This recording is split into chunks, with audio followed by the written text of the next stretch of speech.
Up to this point, we've only roughly established the requirements of our duck counting system. What do I mean by requirements? Well, requirements basically mean what the system is required to do, and one aspect of this is to establish how the system will be used, or in other words, its functionality.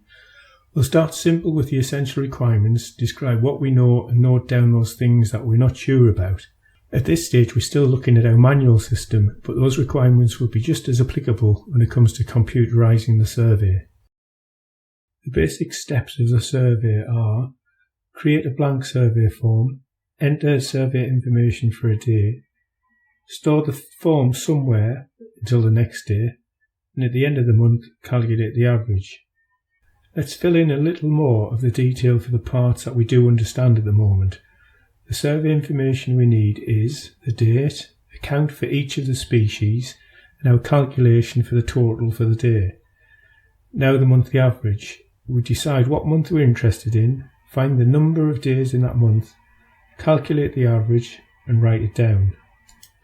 Let's write this down as we need these later. First the overall steps and then the smaller steps, and then a couple of algorithms for calculating the daily totals and monthly average. I could also draw something called a structure diagram, which represents the same thing.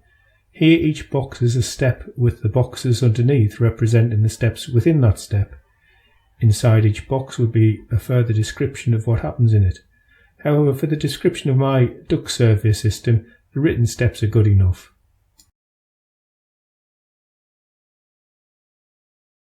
Well, that's the manual process sorted. We'll now use these ideas to create a program on a computer that will replace this manual system. We'll write our program using the Python language, so in the next video we'll set this up along with some useful tools.